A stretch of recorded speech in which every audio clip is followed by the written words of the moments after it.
Just to have this. Oh, yeah. Yeah. You're live from New York. No, we lie. Live We're- from Ohio. Oh. It's Friday Night Live. Brought to you by the Burial Ground with your guests or your host, Kristen and Tyler Carter. Gotta improvise on the fly. We do what we want, you know. I gotta write down. First thing I had to do was write down the date and the thing I just did there with that certain blessing. Yes, Yeah. you do. There's the Facebook. Looks freaky. Okay, you got the Facebook and you got the YouTube sitting. It's like going in double vision. Yeah, I know how that goes. Let me make sure I'm on silent. Yeah, Let everybody roll into here real quick. roll on in. Oh, there we go. We got 3. Well, we're popping on in. Popping on in, filling on up. Let's go. Growl. Let's go. Oh, hi, Tyler's mom. Hello. Sorry about the late invites, but I'm pretty sure you know what the usual time is. Because I was out doing exploring today, clearing my head, getting out of the house. So it was a good day. My back hurts because I'm old as crap, but it was worth the hike. Got some more great pictures. Oh, then we'll talk. And just real quick, I'm just writing something down. Yep. I did a certain blessing for us, and I'm just writing down what I used in it.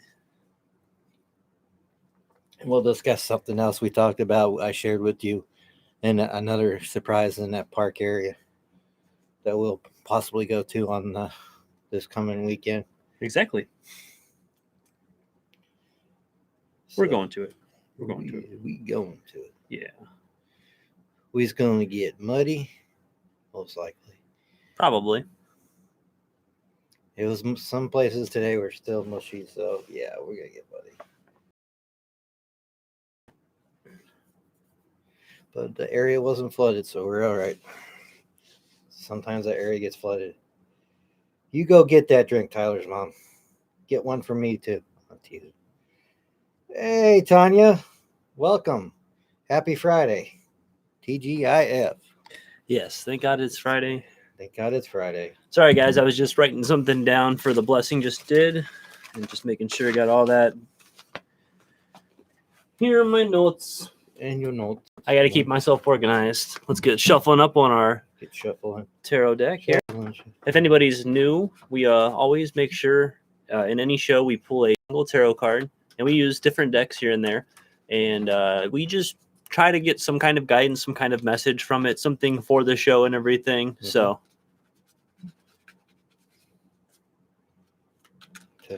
I sat down in the studio earlier today, and I just thought about what the show means to me, and like what a lot of the stuff and the fun I've had over the past, month or so, or almost 2 months, month and a half. month and a half, yeah. So My gosh, so many. and I was just thinking about a lot of different things. Ugh, sorry. Thinking about a lot of different things. So Oh yeah, and me going out and just meditating out in nature and hiking and finding places and drawn to a particular area all the time, just because. So, ooh, everyone's saying hello to each other. Yeah. Evening, fine folks. Charlena, welcome. we're shuffling up for that tarot pull real quick. We got plenty of things. It is Follower Friday, and we have so many loyal followers. And you guys have been so wonderful with a lot of the stuff we've done. And we hope that you guys will toss us some stories, some questions, and a lot of talks again, because YouTube. Is our connection okay, guys? Can you guys Is the confirm Facebook to up? I didn't see any DJ spin on the. Yeah, I didn't see over here on that. Maybe it was just a YouTube freaking Yeah. out. Sorry, we had a bit of a connection thing pop up for a second. Just for But YouTube. yeah, if you guys noticed anything, but like I was saying, there's been a pop up of talks of UFOs again, because everybody's talking about the Pentagon releasing information and stuff, and their old videos that they popped up, they were actually, I think, originally talked about back in like 2016 or something. Yeah. And they were Not new confirmed to back us. then. Yeah, so they're not new to us. But Some it's people, interesting. yes. There's a lot of people who say like, oh, it doesn't matter to people. Like, they're just overlooking it because of everything going on in the world. And there are other things to look at right now. And some people don't want to focus on things like aliens and whatever. We use it as a way to, we'll focus on all the topics as a way to keep away from thinking about all the other stuff too much, Oh, you know? yeah. And it's Don't wanna get definitely that like crap. therapeutic to a certain way for sure. Yeah, we don't want that crap get to our head. But what do you guys think about UFOs? And what do you guys think about the recent videos that have been out there? And if you haven't seen them, there's plenty of the ones that were released from the Naval Air Force or the Naval, The Air. Navy, And, there's all kinds of things like that. So the Navy footage from the Navy aircraft. footage was amazing. Yeah. So, and somebody threw out there on Twitter in response to a lot of this, like, hey, anything is unidentified flying object. You know, if I throw a dildo across the sky and it hits you in the face and you didn't see it coming, you were hit in the face by an unidentified flying object. And it's like, well, you're right, but we're talking about the ones that the government is saying, like, this is not a craft that we recognize from any government, from any person on, any persons on Earth or anything like that. So what do you guys think of that? Do you guys think that the UFO stuff is nonsense? Why don't you go ahead and search up a little bit? Sorry. You were thinking of throwing a dildo, and I saw usually people vandal Helltown Barn with a penis, of course. Yeah, there's penises drawn in a lot of locations. So yeah. original, people. So original. Making up for something you don't have. But hey, whatever. Go ahead. Continue. Yeah. Go ahead and jump up, put some intention into that. I hope you guys are having a good Friday. Like I said, taking any questions, any kind of comments, stories you guys have. We've done it before, and we're not opposed to it. We'll take a call in if you guys would like as well. Oh yeah. We're definitely open to those kind of things. We've had a couple of those that have worked out okay. We haven't done it in a while though. Yeah, it's been a minute. I would love to have somebody talk to us on the phone. That's your sister. Oh, my sister was the last one. Yeah. Yeah, sister was last. Is she doing okay still? Yeah, she seems to be doing okay. Yeah. Yeah, no, I think she's healing up from the accident and everything. So, but yeah. What do you guys think about the UFO stuff? What do you guys think about all the news that's been out about it recently? And, what kind of stories or questions do you have for us tonight? It's our Follower Friday, so we really want to engage with you guys tonight. I'm sorry, I'm all mush mouth for a second. I don't know why. Mush mouth. Yeah, it's all right. Yeah, we're allowed to. Take a drink real quick. I forgot I had this little bit of a one over there and over there and over there. I actually have a button I can press, and one just drops down from the ceiling. Oh, that would be sweet. It would be a little shaken up though. You have to give it a minute. Cooler from up there. Just hit a button. Just boop. All right. Pop down. All right. Cool. Or just like those banks, they have that. I mean, we keep on adding new stuff each time. We're eventually going to have to get to something like that. We're going to run out of ideas and like, all right, time to do some of the insane ideas. Fucking beer dispenser behind here. A robotic arm that like has a cooler, just drops it in. We can always replace that arm, but here. We're going to eventually. Don't worry, man. It'll come. Now, while you're doing that, I laughed at your flying dildo. Charlena says, heck yes, UFO is real. Plenty of pilot stories, yes. Tanya says, I forgot to send my story. I will. Oh, yeah, that's right. You could do that after a show, and I'll share it tomorrow for you, Tanya. That's no problem. Ooh. So we just pulled the High Priestess in the upright position. So in the High Priestess actually is a really beautiful card. I'll bring this up and show you. Oh, yeah. Because if anybody's a fan of Alice in Wonderland, this is from some of the early illustrations. Beautiful. High Priestess has Alice.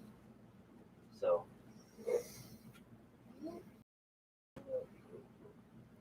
What? Yeah, so I don't want to get too close because we got the lights over here. But so let's look up what position means to us.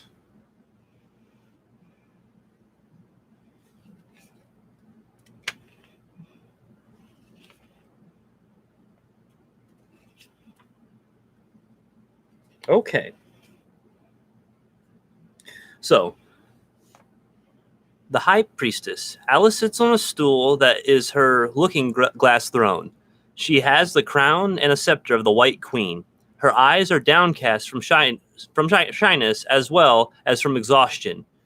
Behind her is a sea of experience. On the entry are the letters B and J. No story can be told unless it passes through the High Priestess, for she has gathered the wisdom of the universe.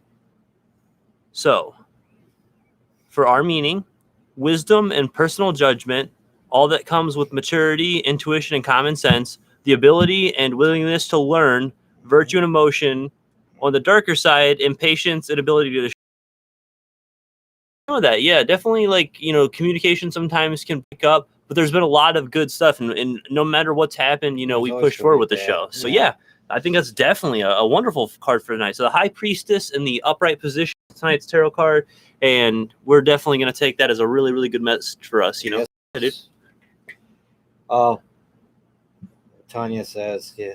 Oh, your Charlene says that's an awesome card, the illustration. Yeah, it is. Yeah, I really like it. And if you guys go on and check us out on Instagram, we have the Instagram up now. I have a couple of like backgrounds, like phone backgrounds. So if you want to have a tarot background on your phone, one is of my Lord of the Rings deck, one is of this Alice in Wonderland deck, and one is of just my other I think it's a Jupiter deck or something like that. Yes. So yeah, just if you want to have your background be like the Alice in Wonder tarot decks, you can check that out on Instagram. Just Instagram is By the Burial Ground. If you want to search it, it's all one word, and it should be the same logo you see when you look up us up on the Facebook and the YouTube and stuff. So yeah, we hope you guys check that out. Tanya says, it's shitty of us think we're the only ones in the universe. Exactly. Oh, that would be such an arrogant thing too. Yeah, like that would be so silly because, I mean, I've talked about it before. I've always thought, like, out of all the things that can potentially happen, like a cryptid, and like certain types of cryptid, I'm talking more like you're like, Jersey Devils or like some of the more insane ones, spirits or ghosts and aliens. I think aliens would be the ones, if I was a betting person, I would put my money on as being the real ones because it's just the most logical in all sense, I was talking with someone about time travel in the future coming back to check up on us. That's what we're more evolved from the future or it's some kind of disguise, like a suit. I mean, hey, it's a lot of thoughts and theories that I have, or I think about a lot too now. Oh, exactly. And the more you open your mind, the more it seems that life wants to throw. You're starting to like allow this to be something you're perceptive to. Okay, here's a little breadcrumbs. Okay, here's a little thing just to. Oh, we're not gonna let anybody else see it, but you just kind of saw this thing in the sky, like when you saw that thing in the sky. Oh, I know. And I had a couple that I've seen that like I'm like, oh man, I wish somebody else was here to experience this with me right now. I mean, because I always experienced the paranormal before my traumatic injury. Then after that injury, I've started to see other things. Like I've seen that UFO and stuff moving in the sky, listening to cryptids or Bigfoots while I'm out, because we go to the Cuyahoga Valley National Park a lot. And it's a perfect breeding ground for that kind of cryptid to live out there, and other cryptids as well, but mainly the Bigfoot. Oh, for sure. And it's been sighted out there, so I wouldn't put it past it. So maybe some of that poop was from the Bigfoot. Oh, definitely. You never know. You never know. I still didn't step in it and go, kind of grassy today. Oh man, that crap. Bigfoot stuff would probably be like, I mean, if you think about like, if you ever see how much a cow poops, I'd imagine a Bigfoot poop would probably be that much or more for sure. I'm sure he doesn't got TP out there. He just wipes it with leaves, as long as it's not poison ivy. Oh, exactly. You don't want to deal with that poison ivy for sure. You definitely don't want to deal with that poison ivy. Smarts to pull that up his wiping his butt. Oh my god! Now we're talking about Bigfoot wiping its butt. Hey, we can talk about whatever. The followers enjoy some of our weird stuff too. I know we get weird sometimes, but you love us all. We enjoy you all. All right, guys, your turn. Throw some stories out. Throw some questions out. Whatever you guys want to do. I did talk about in the beginning of the show, like, what do you guys think about the UFO stuff that's been popping up and how it's been like brought up a lot more and how there's a lot more confirmation from the Pentagon and the government like that. But a lot of the stuff they're showing is stuff that has been in circulation for years. And it's like, okay, cool. You're saying like, oh yeah, this is real. This video that came from one of our military branches, I mean, I was like, that didn't surprise me because I've seen that video before back then. It was leaked. It was leaked somehow back then, but I saw that video. I was like, yeah, okay, it's UFOs. Cool. And there was a lot of those pilot testimonies. Yeah, this is nothing new to us because we like that kind of stuff. Yeah. Even back then, I thought it was kind of cool before I really opened my mind more. But it was like, damn, that's weird and strange and cool. Well, and Charlene was saying we are so tiny and insignificant in the universe, yet that's precisely what makes us precious and rare. There is no way we can know it all. No. And when we talk about different things, to talk about like that, to put that into a mentality, one of the best ways to view us as people in our time span on this world, um, the show The Cosmos, and there's the original with Carl Sagan, and then there's the more recent one with Neil deGrasse Tyson. The more recent one with Neil deGrasse Tyson, I'm pretty sure it's the first episode. Within the first 10 to 15 minutes, he talks about the creation of the universe, and he's talking about the Big Bang Theory, and that, like, that's a lot of the scientists, that's their thing. They don't believe in creationism and that, whatever. But he talks about the whole span of things based off of like evidence between the things we found on our Earth, the planets that have already exploded, and things like that. And he breaks it down, and he goes down this whole big thing and talks about like all this, and then he gets down to like the little tiny piece that is the beginning of man walking around on Earth and everything.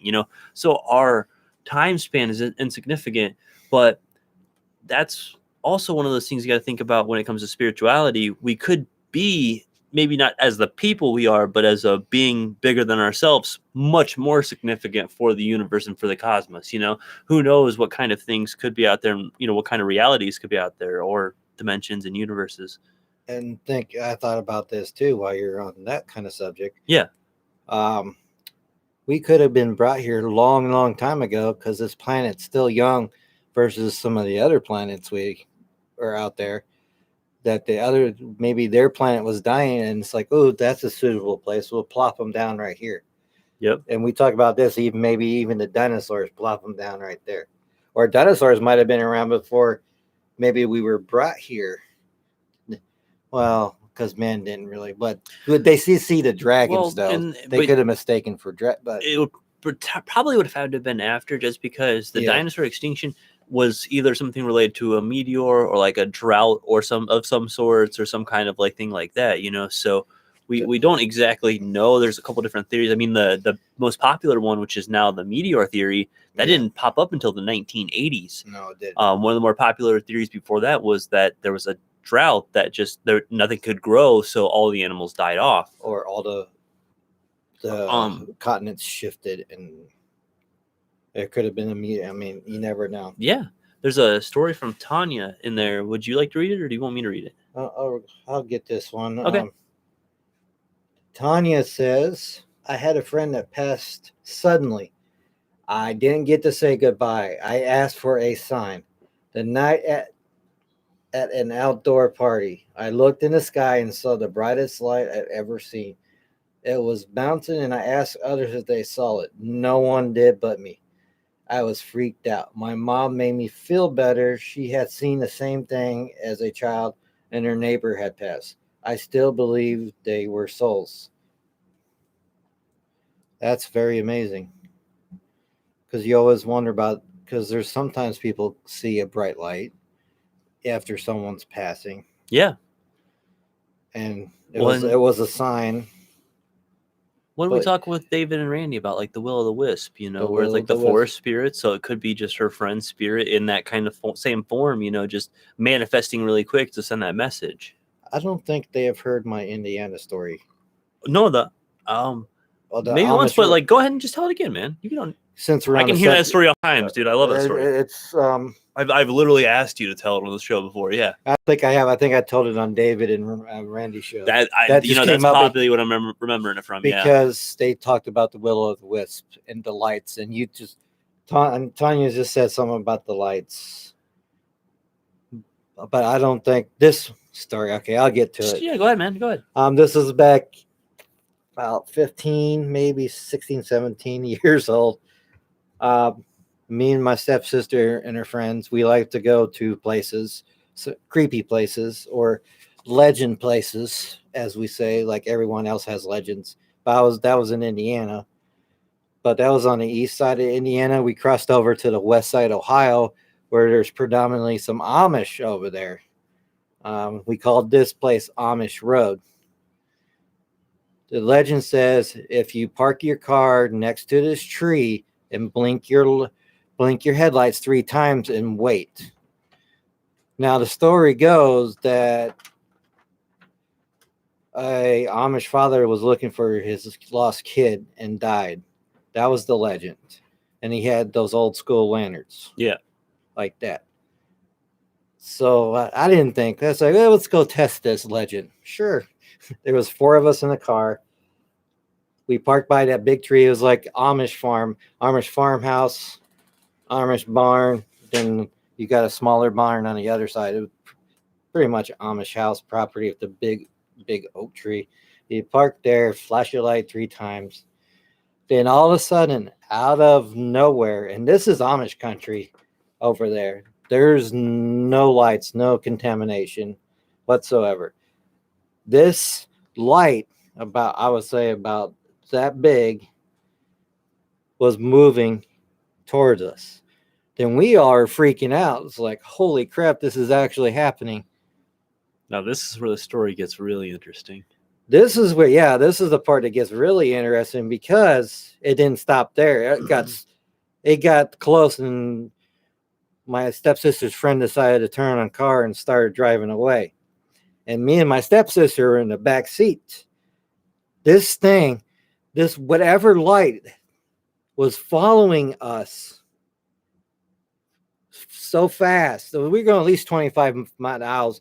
That seemed fast to us because it's a Amish country road. You can't go down those. And if anybody's not familiar, if you've got in the backcountry roads, there's enough room for 2 cars to pass each other. Mm-hmm. But the way you have to drive, if you don't really notice the car coming, you could definitely clip one another because the roads are really narrow back in those things. And this light, predominantly that big, followed us for at least a quarter mile. No rhyme or reason. No rhyme or we were all freaked out. We couldn't believe what just damn happened. We tried to go back there and do it again. It didn't happen. Then later on, we got chased out by Amish buggy and dude. But there was nothing attached to it. It was like it looked like one of those lanterns, but it was just a ball of light. Was it like someone saying, "Get out of here"? You're not allowed here. That was the most freakiest paranormal event I've had, on top of the recent ones I've had with you, and that was the most predominantly. And my stepsister wasn't predominantly into a lot of that creepy stuff, she was drawn. Every time we brought her, something always happened. Yeah, unexplained wise, and that was one of those unexplained moments. This is like a car headlight coming out, but there's no cars down there. And it was like up there, it's following us. There's no rhyme or reason, nothing attached to it, just a ball of light. I love telling that story because people's like, no, it happened.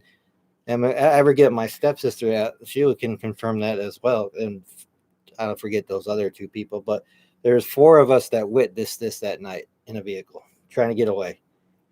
But anyway, that's my story about the ball of light. What we got going in there? Tanya says he was a spiritual person. Yep. So bright but bouncing and saying, yeah, this is like the Amish light. And then she was saying, see energy balls of light. I have Mike R about this, and he said he was floored and couldn't explain it. I'm assuming Rick Secker. Yeah. And my mom was saying that was a great story. Oh, that was the most intense moment of. Then I started really, off and on back then. Even with it, how I got into paranormal, because something was always watching me, or stuff like this happens unexplained. And of course, I was always in the back on all these explorers. Thank you, people. But hey, I was a brave shit back then. I didn't care. I was younger Springer chicken back then. But anyway, you still you've shown you can have those legs when you need to and jump or run or get into certain things. Yes, I have, and I'm surprised. I can't wait till we can get into a hiking regiment again though, so we can loosen back up and get that cardio build up again. I haven't lost too much, but I can definitely feel I've lost a little I step. think I'm getting a lot better since I've gone on these solo explorers. Yeah. Just the fact that we wouldn't call them mountains, but they're pretty big hills. We call them very big hills, but it's very beautiful. Lots of hills. Sometimes it's been raining lately, so there's been a lot of slipping and sliding. Even though we got our hiking shoes on, like I have at the bottom. Man, I can show you my hiking shoes. Those things, both of them now are muddy as hell. Yeah, definitely. It gets rough out there sometimes. It does, but it's worth it. Oh, for sure. It's for these locations. And Tanya says I totally believe it. Yeah. Yeah.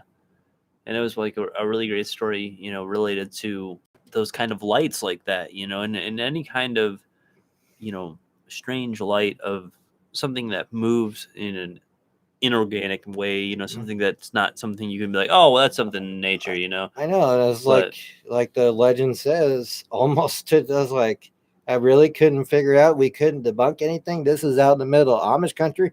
They have no power out there on that side of Ohio anyway. But they have solar over here. But still, it was just so bizarre and kind of scary at the moment. But it's all of a sudden it went gone. No longer to be seen. And we were the brave souls that try to go do it again, but it didn't happen again. Yeah. It's like, we just witnessed that? Yes, we did witness that. So I wanted to talk about something we've touched on in the past, but have not talked about this particularly, even though we're rocking the pirate flags. So we talked a little bit about exploring aquatic locations with the Titanic and then some of that kind of things like that. What about aquatic locations or ocean locations where pirate battles or certain naval battles have happened? So like either throughout wars or like ones where like it was known that like a pirate attack happened and they took down a bunch of different ships or something, places where they've recovered pirate ships and stuff like that, or just ships like, English ships or something, There was a lot on that. Should be around the Carolinas. There's a lot of those too. Well, down in the Caribbean too, Yeah, exactly. Well, since you're on there, I was also talking about, I don't think they ever found this, but it was that famous World War II German battleship, the Bismarck. Yeah. Would love to. Even Pearl Harbor, because they got the memorials there. I can just feel it already, how much sadness and anger and man. No, don't worry. We're not going to come back and try to haunt anybody. No. We're not going to haunt anybody. Oh, we're always safe, but that's probably like one of those. If our butts ever get on a boat, if we can find somebody with a yacht, can you take us? We'll give you a lot of gas money. Yeah, we'll give you some gas money and just like take us to this location, like let us stay there overnight, and then take us back in the morning and cook us breakfast too. No, cook us breakfast. If it's a nice yacht, yes. If it's a cruise ship, forget about it. No, it's got to be something like where it's sturdy and we don't got to worry about as much, Or that new Titanic someone's redoing that wants to sell the original route. No, thank you. Well, that's what sparked it, and it made me think about like the potential of looking at locations where like some famous pirate battles have happened or something of that nature. That'd be amazing. Or like known attacks of that nature, There's so maybe many. Like the locations where certain pirate leaders have died, It's got to be mostly the Carolinas and the Caribbean, I would imagine. Well, obviously it's any of the like warmer, bay areas and any of the like gulfs and stuff. Yeah. Closer to the equator. Yeah. Yep. Or there's a lot of stuff in that Bermuda Triangle. Wow. Oh, Tanya said there's an island called Ocracoke. I'm going to say Ocracoke or looks like Ocracoke. Yeah, Ocracoke, yeah. In North Carolina, where the natives swear Blackbeard searches for his treasure. So like his ghost is said to maybe haunt that area. Did Josh Gates did an episode on that pirate area where supposedly pirates and some of them settled on? They had money, but they settled a coast in the States. a town in the States. I have to go research that more, but it's something along the lines of they had money, they gave it to the people around there, then they left again, or they settled on that certain piece of land on the East Coast. I'm not sure if I maybe think of someone else because I watch a lot of Josh Gage who does it because that guy's awesome. He's amazing. Because I watched so many stuff. See him in our lifetime because that would be awesome. My mom was saying that my grandpa Carter was in the Korean War. His like formal or whatever, like the nicer greens that they give the people. Yes. Yeah, I have his things upstairs, and that one pack that I carry with me, that U.S. Army, is a canteen pack. Mhm. That's actually his. Yeah, and I still use. One picture up there by my side table is my one grandpa, and I think that was in the Korean War. Yeah, Not and my World grandpa War was II, on ships. Yeah, he was hit because he was next to one of those old army transports. wow, I'd love to like visit a location where maybe he fought in a battle or something. You know, that'd be amazing. I know my mom knows the ship D-Day. he was on and everything. So, oh my gosh, love it. Tyler, your grandpa Carter was in the Korean War. That's what I was just talking about. Yeah. Charlene, if you want to read that Charlene message, so. My father said the Pearl Harbor Memorial is very solemn. I believe it. They still do burial at sea with ashes of any sailors from USS Missouri. My father has been there twice for his ship's reunion. Wow, that's amazing. That is amazing. I've always wanted to make it out to Pearl Harbor. I'm a bit not to go in because he didn't want us to be like one of those stories where like two buddies go in and then like they die on the battlefield, or like one of them dies and the other one has to live on, like knowing the person died. And he made it back safe. He lives down in Kentucky with his family, everything like that. So, you know, he had four tours in Afghanistan during some of the heavier parts in conflict, because we graduated in 2009. So he was definitely through some pretty intense combat, and I'm glad he made it out safe, you know. It's not easy out there. So he begged me, like we were literally out one night hanging out, it's just buds, you know, and he kind of got serious on me one time, and he's just like, hey man, I can't have you join in the military too and everything. And I just like, all right, man, you know, I was kind of thinking about it. I was thinking about the National Guard at first, because I was thinking about maybe working like with like the coasts or the Coast Guard or something like that. Yep. Yeah, I'm sorry, the Coast Guard at first, Coast because Guard. I would like to work on like saving people, like with ships, you know, like, you know, The going, like, yeah. And I know that they've taken out like drug smugglers who like are bringing like that submarine video where the Coast Guard jumps on the top of the submarine and get those guys. Like it's like this like homemade submarine. It's an amazing story. Those guys are no joke either. So they get laughed upon by the other services, but they do a fantastic job of guarding our borders. Oh my gosh. Oof, that's hard. That is a hard one, Tanya. Because I talk about this and I've heard stories. My half-sister's side of the family, her mom, that are all Jewish, predominantly Jewish. And they talk about those horrible stories over there too. I'm like, there's probably too much sadness. I probably couldn't get any closer than where some of them still don't allow you to go there. Certain towns don't, but those concentration camps would be very hard for me. Yeah, no, anybody, and that those stories that come out of those and everything. She also followed it up by saying thanks for serving, and that she taught military kids for 19 years. So, and it's always nice when somebody makes that decision to take and give up a certain freedom, definitely a certain level of freedom. I was used to getting yelled at, but I didn't know what degree when I first stepped off. You're property of the government at that time, you know. Like, yeah, like it was just one of those oh shit moments. What did I just fucking do? But you know, you got some drinking done while you were in the Air Force too, right? Oh, after all the basic, after the basic and all the stuff, you know, and the technical training, then it's like game on, bitches. And yeah, I was young and dumb, and I probably drank too much one night. Last thing I remember is being drugged on the concrete back to my friend's dorms. Yeah. Then I woke up with just my underwear on, so, and no bed sheets. So you probably pissed the bed. Pissed the bed, threw up the bed. I was like, wow, I'm never going to drink that heavy. I mean, I've drunken heavy, but not.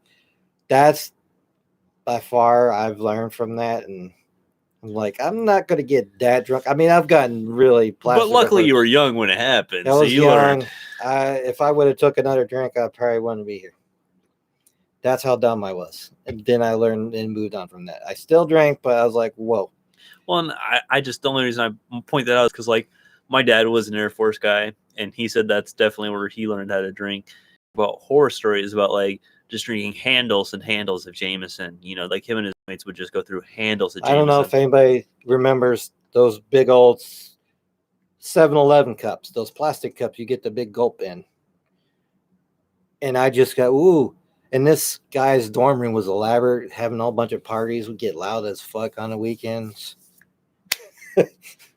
I kept was like, ooh, look, you got to think, I was still 18 going to my parents are very strict and didn't let me do a lot of stuff when I'm like, I got all these freedoms. I'm going to fucking keep pouring alcohol in my cup. If you don't realize it and you don't get ahead of it, you know, your But drunk self's not going to stop I you. would trade anything to go back in the military, experience that again. I would. It's just one of those experiences. It's hard to explain. Yeah. It is freedom. It is you're proud of serving every time you wear that uniform. And some girls like that uniform. That's how I met my first wife. Actually, I met her through her brother because he worked at the exchange. And all of a sudden he started talking to me. It's like, ooh, I have this sister. Okay, I'm interested. Continue. And then, yeah, then that's the rest of the story. But it was messed up. Now I'm getting into my military days. I'm sorry, guys, but hey, it's whatever on Friday. So she was 18, but she was still in high school. So it's okay. I was 18 too. So it's okay. Yeah. Military and high school, you know, you're both 18. It's And okay. she still promised prom to someone else, which he was a butthole, but he treated her like shit. So I was the nice guy. The only time a nice guy won in this situation. They win sometimes. They win sometimes, not all the time. But anyway, yeah, that's that story. So, wow. Okay, what else we got in the chat? I've been blabbing. I got a story I'm going to read from Charlene real quick. Right, go ahead. Years ago, I went into the upstairs of an older home and it felt so heavy I had to leave. I felt someone was in there and I couldn't see and it spooked me. I could feel and I'm sorry. I literally felt like I was in danger. My husband at the time didn't feel anything. Why do you think some people it happens to and others not? On another location, he saw a shadow person at an insane asylum in Weston and saw or I'm sorry, I think she was saying on another location he and saw nothing. Do spirits choose? I don't think it's spirits choosing necessarily. I think it's a person's open What? mind and the willingness to see something. If you're the kind of person who you don't want to see any kind of spirit, if a mind is on like say like a hallucinogen, you know, or something, it's gonna see what things could be popping up. The same as if a mind is not open to any kind of spiritual stuff, it's not gonna let it see. The mind is powerful, very powerful. Well, yeah. I mean, shadow figures are different than spirits. They're quick. I misread but okay, No, so that makes it was sense. quick. So she's saying like, yeah. So I don't know, maybe him being with you opened his mind a little bit enough to see that shadow person Yes. and possibly. I mean, and let's put it this way. Think about when like you're listening to new music and everything, and somebody shows you something, and you're like, "Oh, I don't really like them." But if you would have maybe found that person by yourself, you might like them a lot more. But just like the Yeah. fact that like some people just like when somebody's showing something. So the fact that maybe he was skeptical in that situation with you. And then all of a sudden he's talking about seeing something. Maybe your mind was like, no, whatever. He's not seeing anything. Whatever. He's just fucking with me or something. That's only a theory. That's only the only thing I can think of on something like that. But I'll try to think more on that question. I know you're always checking us out, so I'll try to answer that again. Yeah. Only time I saw one is when I thought it was you by our porch. Yeah. It was tall. Well, you saw two shadow people. Well, the other one was caught by camera. I didn't actually see it. Oh, you didn't see it with your own eyes. That's Not true. my That's own true. eyes, That's but true. anything I saw with my own eyes was that One that you thought I passed behind you to like the outside freezer, and Yeah. no, I was upstairs and He I was was already laying upstairs. in bed. It was Yeah. literally like this, and there was no door to that garage except for the inside. It was actually kind of outside and went through the wall, then gone. So, yes, I've seen. Well, it's also I saw that real quick at the Malik house, but that was like more of the crawler type. Well, that was a crawler type that rushed at you, you know, as you were climbing up through the hole. So that's technically two you saw with your own eyes. Okay. Yeah. Now I think, but the one at Molly, that was caught by the camera. That was by the camera. Because I was sticking my hand in. But you do have, I mean, like think about it. Some people go through their whole lives without having a single shadow person experience. You've had 3 in your life so far. Only thing I've seen the shadow people. I haven't seen what they call the money shot, the apparition. I probably don't need to see one. I'm gonna be content with just the shadow people and the voices and the footsteps and all the other unexplained stuff that happens around us when all 3 of us, or just me and you, or just me and Erica, happens. And most of it, God, there was Edwin Shaw. I still need to show you that video and stuff like that of Edwin Shaw, because that's on Facebook, but not very well. Maybe we'll talk about it later. Okay. We'll talk about that later, because I want to bring something instead of what we talked about earlier or last couple days ago. Should bring something back from the archives and restudy it. But okay, I'm blabbing again. No, you're fine. Like I definitely want to go back and study that again. That's Tanya was saying, and apparently my mom said hi, Ann. So I think Ann might be popping. Oh, hi, Ann. Tanya was saying, mine can be a place, a person, by touching something. Sometimes just hearing someone's voice. I am happy I don't always see the entity, but I always feel them. They attach themselves to everything, and that's very true. That's very true. And Tanya, I'm glad that it seems like you do a very good job at allowing yourself to be open, but not be harmed, or like let them take too much control, or be overbearing over you, which is very good. I hope you're keeping strong out there with your such that sensitivity and everything. It's like, not right now. Come back later. Guys, I need to take a bath real quick. Just calm down. Do not follow me into the bathroom. No. Nobody's allowed to follow me there. No. My space, my meditation. No. Well, that's where I meditate, is a shower. Shower meditation is amazing. The outdoors. My favorite recently is just to sit up in my chair, bring my legs up into a cross-legged position, and then open my window up. Well, before I sit down, obviously, but open my window up about halfway and listen to the birds and just let myself drift off for a second while listening to the birds. Not fall asleep or anything, but just let myself really relax, let myself my mind go, and get into that deep meditation where, 15 minutes felt like a minute, Yeah, I was sitting on that log right there by the bridge, listening to the water, and a bunch of different little colorful birds are flying around. I was like, it was a peaceful, tranquil moment. And I needed that today, because everyone gets stressful and whatnot, and we're not going to get into it, but everyone's got their own thing to go meditate. If you have a thing you need to go meditate, go do it. When that older home that Charlena was talking about, apparently it was next to the courthouse and jail where John Brown was charged and later hung a few blocks over. The tree is still on the property. It's huge. Yeah, that's ridiculous. That's amazing. Yeah, that's pretty spooky too. I've walked by. Now I even look at the trees, and I was like, some of the bigger ones, like, I bet you can tell a lot of stories since you've been here a while, of like the jade and all that. I walked by, and then some of the bridge, and I'm like, these guys are huge and still growing. It's like, I bet you have a lot of stories. Well, they had a section of one of these massive trees that have been cut down, and they counted the rings, to see how old it was.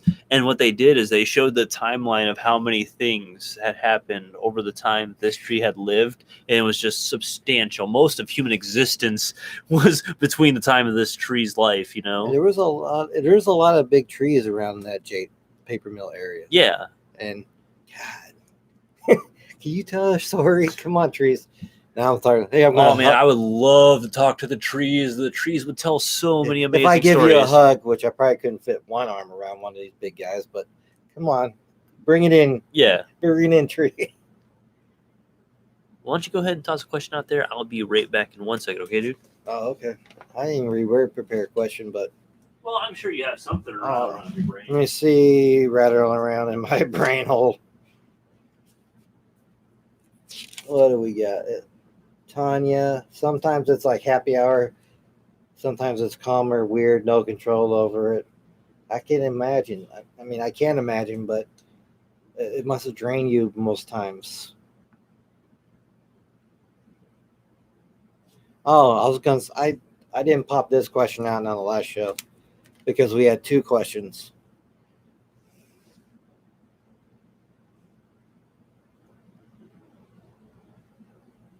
Ooh, welcome, Hannah. I was wondering if you guys are familiar with haunted dolls. I have antique composite doll, and I think there's something attached to her. I keep her on a shelf, and when I come back in her room, she has slightly moved, either turned her head or moved her arms. At first, it terrified me, but I'm getting used to it now. I just try to leave her alone. Have you guys had experiences with haunted dolls? I'll wait for Mr. Tylor to get back and ask him as well. Yeah, questions, Tanya. I mean, I could believe something can attach to a doll. That person that used to own the doll can give off so much energy, and it can bring it out of one said doll. I've I don't know if you guys watch any like Paranormal Quest with Steve Hummel. He has this one haunted doll that moved on its own, and sometimes move and sometimes speaks through the devices that he has. So, do I believe? I don't have personal experience with haunted dolls, but I've heard a lot about them, and I watched a couple of shows about them, and I could believe. Now, I'm sure everyone's heard of Robert the doll. The guy that owned Robert the doll put a lot of energy in that doll, and it did a lot of strange things, and maybe to this day. Or like the actual Annabelle, which is that old Raggedy Ann doll. Yeah, we have a Raggedy Ann doll upstairs. But it's a new one. Yeah, well, we didn't buy it from an antique store. It's spooky to look at, knowing that doll was. You want me to read? One of those. You want me to read a question for you? Yeah, go right ahead. This is a new person that popped in, Hannah Miller. She was wondering, you guys are familiar with haunted dolls. She has an antique composite doll, and I think there's something attached to her. I keep her on a shelf. When I come back in the room, she'll have slightly moved, either turn her head or move their arms. Well, and if that's something you're worried about, I would say the best step to take early on, if you want to keep it, put it in some kind of case. So if you want to display it, like a glass case, and put multiple kind of put a salt line around it, put a white salt line around it, put a black salt line around it, maybe even put like a sea salt line around it. Yeah. But make sure it's completely surrounding that, and then make sure you bless the area pretty regularly. And cleanse. Yeah. Cleanse and bless. Cleanse and bless. I mean, if it still moves, then does it? I'm pretty sure. I know you're getting terrified at first, but she's getting used to it. So as long as it doesn't come back like the Annabelle movies. But yeah, sorry, that's a little movie reference. That's not true. But if something that keeps happening, I mean, blessing and cleanses don't work just once. You have to constantly do it. Yep. And that's why we do so many and things. Put it in a case. And like you said, and salt around it. Yeah, salt is a very good thing. And you can look up different stuff, how to protect an object or keep it. I mean, if you want to try to cleanse the object, that's another thing altogether. But if you just want to make sure it's not able to harm you, that's what I recommend. And Charlena says, I'm guessing the doll is a vessel for a lower spirit. Could possibly be, potentially, yes. Very, very good possibility. Tanya says, no haunted dolls, but like I said, they attach to everything. I have yelled at my dad for buying antiques. Well, I buy antiques and stuff. Oh, I still but buy I always antiques, clean- but not clean stuff up, dolls. Not dolls. My grandmother did have a lot of those, and I did not like sleeping with those things. My dad used to collect old vintage ventriloquist dolls. Yep. My Everybody grandma seen sold that them all movie? after he left, yeah. My grandma sold them all after he left for the military. Yeah, because my in one house in a small town, in a big house, they had room and they had dolls everywhere. I'm like, oh my god. It's like, please stop looking at me. Oh, that's right. Also in Pennsylvania, I'm part of that house.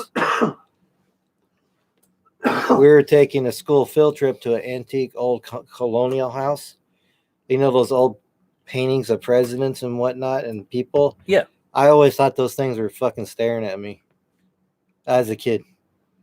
Oh, I'm sure. Like I'm sure there's that's some spirits. Scooby-Doo kind of shit. I'm pretty sure they were looking at me or watching over me or saying, "Oh, we can feel your." See, that's why I say, even as a kid, and this happened in that house I talk about with my night terrors and weird shit happened in that rental house in that room, and that was freaking like that pit. All the school, the classmates are, what is wrong with you, dude? It's looking at me. Yeah. All right. It is looking at me. I can never look at those face to face. Any of those old paintings, I cannot. To this day, I cannot look at a painting like that because I think it's watching me. Yeah. And Tanya was saying like masks are the worst. Nope, none in my house. I think she's talking about like the kind of masks like tribal masks and like something from The Mask, you know, like that. The Mask is a funny movie, but imagine trying to come across a mask that was that had a trickster god. I think it had Loki in it, so it's like that's a trickster god. Yeah, so I'm pretty sure that mask had Loki in it. Yeah, in The Mask, I'm pretty sure in The Mask that's Loki. That's the one who inhabits the mask. Yeah. Okay, I haven't watched that movie. So I guess like everybody talks about Tom Hiddleston now because he's played Loki in the Marvel movies, but Jim Carrey was my Loki. That's true. I haven't watched that movie. Maybe I have to look that up and watch it again because I missed that movie. But that was gonna say, speaking of mask, there was that one in Ripley's Believe It or Not, because that guy collected everything from all antique tribes. I saw a couple down in when I was in Florida because we visited Ripley's. I have some pretty good pictures. Oh yeah, like the mummified cats and some of his masks and stuff like that. Yeah, hand. Yeah. Oh, dude, I saw a bunch Egyptian of his. Yeah, I saw a bunch of his exhibit stuff. Yeah, I know a certain person investigated there, and it was kind of freaky. No, thank you. I don't want to know what energy or negative is behind. They're behind glass for a freaking reason. All right. Yeah. Leave it there. Do not tempt fate. When you talk about like things behind glass, a lot of things I get on the cases and protection and stuff goes back to like the Warrens, and everything like that, because they have a lot of stuff. They had their place constantly cleansed and blessed. Oh yes. They had everything like with the salt stuff around it. And salt, you can look up the spiritual properties of salt. Salt's like a base protective. They say it's good to put like on your doorways and stuff to prevent like demons or certain things from passing through. So that's just a pretty common thing. Tanya says, "I swear I'm not a freak, normal person with a job." But we don't judge We're anybody the same way, We like a lot of weird stuff. I finally get to go back to work on the 11th. He's going to be going back soon enough after that. Maybe, hopefully, cross my finger, or maybe by the end of this new month, since it's May 1st already. Yeah, sorry, I lit a new part of that incense over there. Tanya says souls get trapped in mask. I believe it, because it's like right there on your face. Yeah.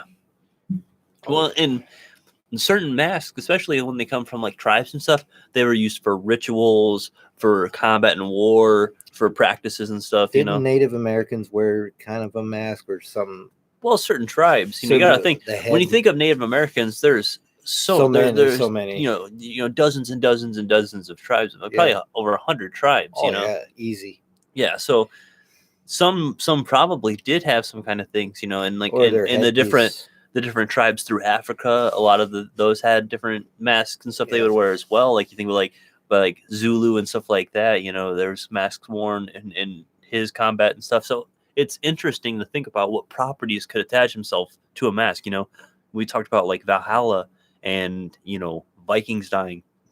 If somebody died wearing a mask, you know, who knows what they could maybe in their last breath try to transfer themselves into that mask, you know. Or the Romans. The Romans, they, exactly. They wore masks too. And big old helmets. Or those gladiators. Gladiator. Oh, dude, could you imagine the energy off of a gladiator helmet? Or that Colosseum. Oh, the Colosseum, I want to visit it before they eventually decide to like tear it down because it's a safety hazard. Yeah, so sad. It's such an amazing building. I want to go over there. I want to go so many Europe places. It reminds me of Death Mask. Yeah. Or and that was like Hannah was just saying the same thing. Yeah. Well, exactly. Think about right now. We were talking about like sicknesses and stuff. Think about the plague doctor masks, which is associated with death. It's almost like a reaper form of its own, you know, essence. You know, it's weird. Because some of these the plague doctor mask is scary. Yeah. You're saying some of them. Something about they even did mask of murderers that got executed. Yep. I mean, they are death masks, but I was just thinking out that it's the same thing, but because they want just like the sack that somebody wore while on the electric chair or something like that, you know, over their head or something. You know, some of that kind of like Green Mile kind of stuff. Maybe that's why Moundsville Penitentiary is so haunted, because a lot of different executions went on over there, as well as the burial mound being across the street. Oh, Charlene, the cough is my own fault. I lit an incense over here real quick, and I breathed in a bunch of the smoke as I was. Well, it's also like some ingredients for our blessing. Yes. And I breathed in a bunch of the smoke, and then all of a sudden, all the smoke decided to drift over in my face. It was very light, so you couldn't see it on the camera. But yeah, that was my own fault there. Sorry about that. I should have it cleared out. Actually, there's a mask behind you, but he's kind of creepy mask back here. The clown mask. I scared your now wife and Bree with it one time in the other house because they were done watching a movie, and I just popped out of my room, and they all, I scare people. Tanya was saying Labyrinth was her favorite movie growing up. Bowie Forever. It's like, hell yeah, Labyrinth's a great movie. That's that Jim Henson stuff too. Oh, my phone's freaking out. Sorry. God, yeah.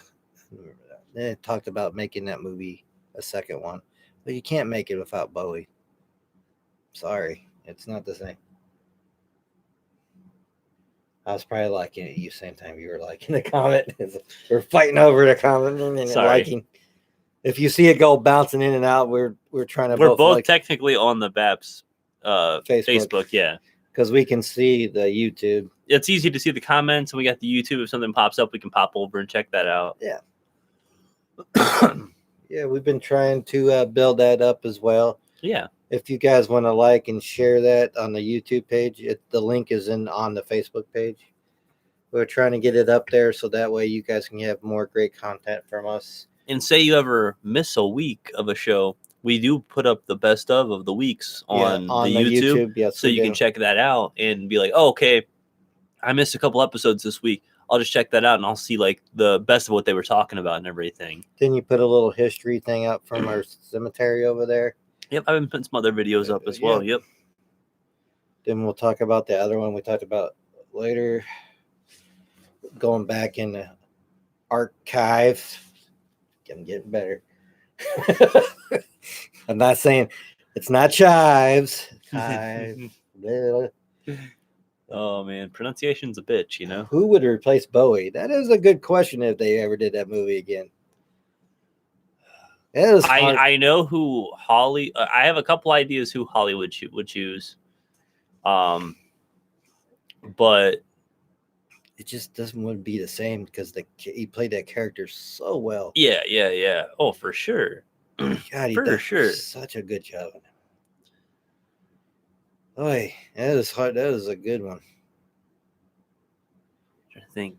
Well, the one I have an idea for sure and some people definitely probably wouldn't like this, but Adam Lambert, I think a lot of people would choose him in the Hollywood sense because he has that same kind of like the Charisma. charisma, the feminine, where like he likes the makeup as well, and then that character had a lot of makeup.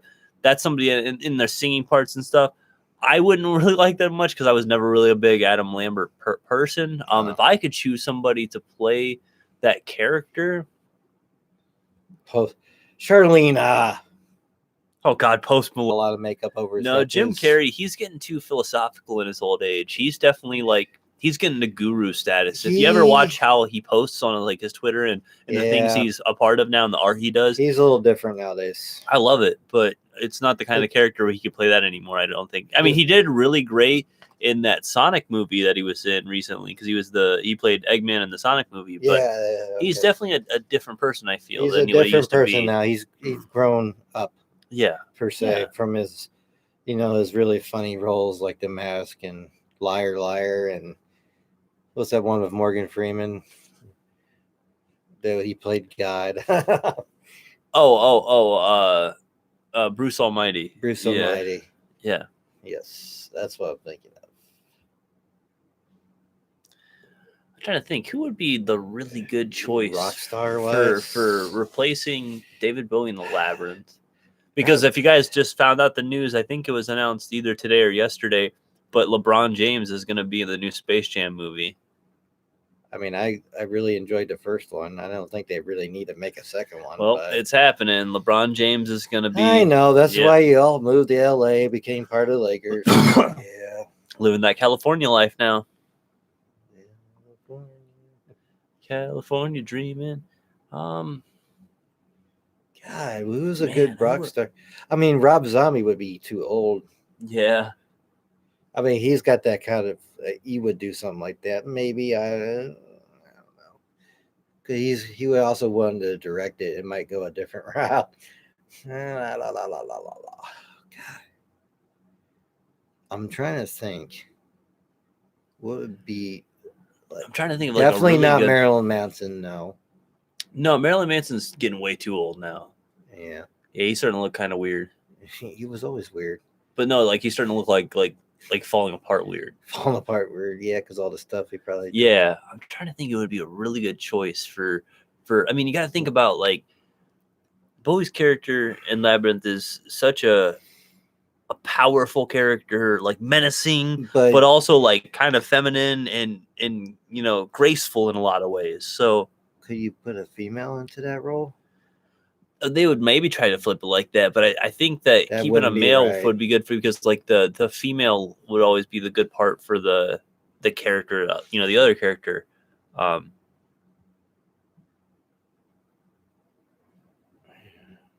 Oh, the dude from Black Crows. Yeah, that wouldn't be a too bad choice. Yeah. Okay. That's getting there. That's getting there. Oh, you know what? I'm gonna throw this out there. Brendan Urie from Panic at a Disco. Like they're different now than what they used to be. They definitely sing more like bigger songs and stuff. Okay, here's another thing, but Erica always listens to this. Hamilton. Oh, Rod Stewart. He's gonna fall apart on stage, Mom. Hamilton, the guy that they sing Hamilton and do that stuff. Oh yeah, because they get a lot of character and whatnot and makeup. Oh, any of those. I mean, think about like this, like even like a Zac Efron, man. Like he's in that like Greatest Showman. He sings like he started off in like High School Musical and stuff. So like he sings, he dances. I'm sure he has no problem putting on makeup in a character. Hugh Jackman's too old now, I think, for that character. Yeah.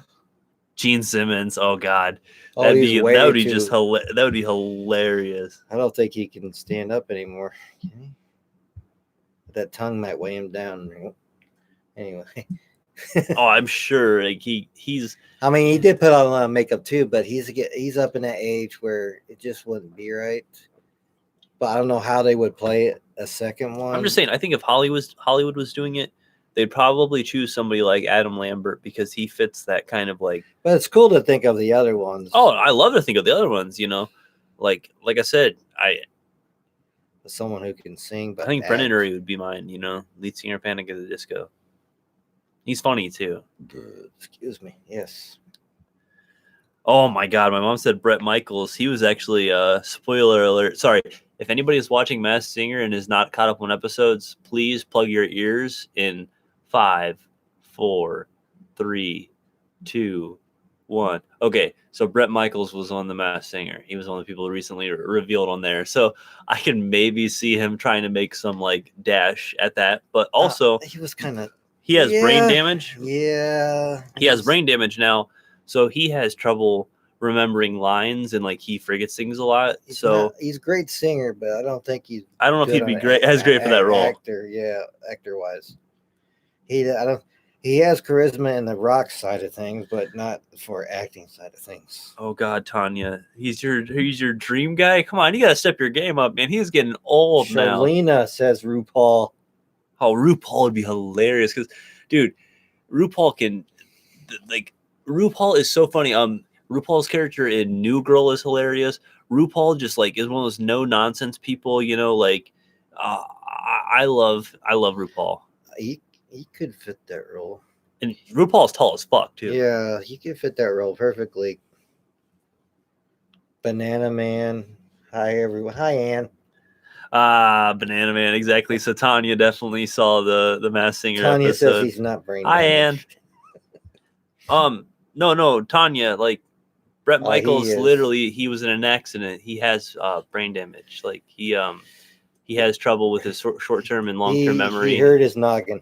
Yeah, that's not something I'm not making a stab at him. No, he legitimately he talks about it and everything now. He actually just released a book and some of it talks about it. But yeah, he has brain damage. Oh, I'm jealous, Tanya. Since 1986, love him, met him twice. Yeah. Wow, that's been a treat to see. I love to meet old. I mean, I've seen. I would love to like any of those guys from the old like hairband days and stuff like that. And like they killed it back in the day. Yeah, I'd just love to hear some of those stories for sure. I'd love to have a good conversation. If I could pick, like, okay, let's ask this real quick since Follower Fridays and you guys are talking about rock stars. If you could hang out with any rock star from the 70s, 80s, or 90s, who would it be?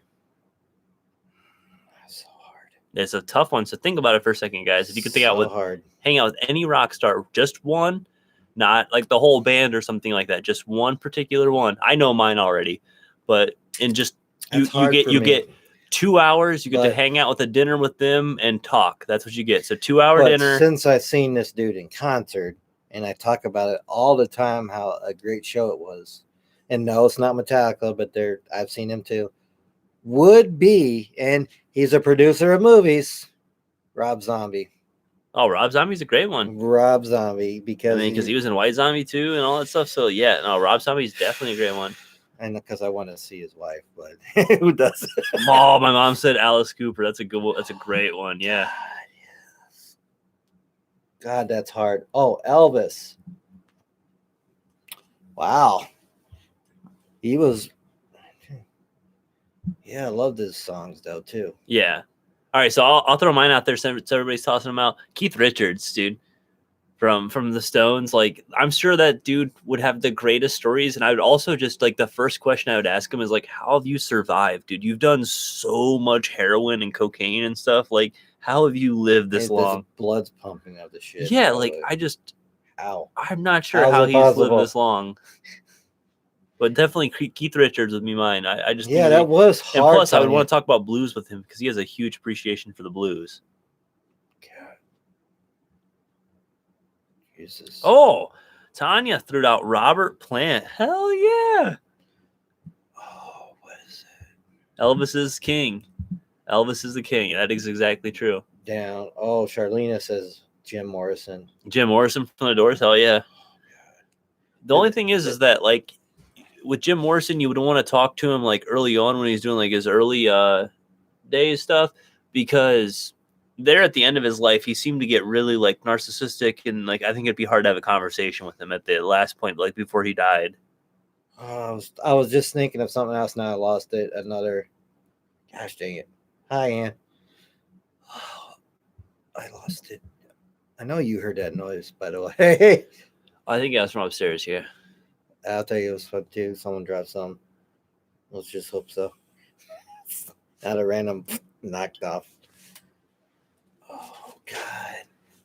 My brain is. Oh, you're fine, dude. You'll get it. God dang, gosh dang. Who sang Panama? Oh, Panama. Is that is that not? No, that's Gosh dang it all. Oh. If anybody knows the song I'm talking about, please flash it because Johnny Cash and Willie Nelson, dude. Oh, okay. Any of the Highwaymen for sure. Yes. Christopherson, Nelson, Cash, Yep. Jennings. Panama, was that Eddie Money? No. I can look it up. Yes, please, because I'm having a serious brain fart moment because it's one of my favorite songs of all time. I used to blame Van Halen. Van Halen. Yeah, Eddie Van Halen, man. Mm-hmm. Love that. That's what I always. Why do I always forget? I always. Oh, they're hitting us up with the Van Halen now. Sorry, guys. We definitely brain farted there for a second. We had to Google shit. Sorry. Oh, I knew the song. I just couldn't because it's kind of a reference down to like cars and hot rods, lay the seat back. Oh, and it's totally a reference just to like a certain time and a certain vibe, you know? Oh my god. That's such a good choice too. This is back when I wanted a Mustang but couldn't get one. Damn it. Now you got one though. Yes, it took me till 40 years old, but I finally have one. You can still rip and tear, you know? Yes, I could. I need a better shift knob because that one's getting loose and I need to grip better because of this hand. But yeah, I'm starting to realize that now. I need a different. I'll probably want one of those cool ones that are expensive, like make it in some kind of military form because I have a military theme on that. Yeah. I have to think about that one. Anyway. That makes sense, you know? Because I want to paint it that camo green that the Dodge has, that camo-ish green. That's when I get this. Oh, Ann said Kiss. Who from Kiss, though? Because we were saying it had to be a single person. It had to be a single person, man. So who from Kiss? Come on. I mean, if I had to pick somebody from Kiss, it'd probably have to be, oh, man. Definitely wouldn't be Peter Criss, you know? I'm definitely not hanging out with him. Gene Simmons, I feel like I would get annoyed with him after a while. Like, could you put that tongue back in your mouth, sir? No, I get it. You look cool when you do that, you know? Tylor mom rocks because he said, leave it to us girls. Oh, for sure. For sure. They definitely classed us up on that one. I know. We love you guys. No, okay. You know what? I am going to choose Peter Criss, but just because I would ask him like questions like, did you get bullied a lot during the tour? Did like all the other guys just like fuck with you all the time? Charlene, you all heard of the Cemetery of Stars in Hollywood? Oh, I mean, yeah, there's a couple of different of those plots or those locations where there's a lot of concentrations. I don't know of one specific one that's a Cemetery of Stars, but I mean, that would definitely be interesting to visit. We talked about being locked down in haunted locations and everything, and I was saying like the Agora up in Cleveland would be one I would want to in hopes that like some of those old spirits would visit and play shows there, you Franklin Castle. Yeah. Local boy. Oh, I'm not local. Oh, Paul Stanley. Yeah, Paul Stanley for sure. Ann says I like them all. She says I want to talk to them all.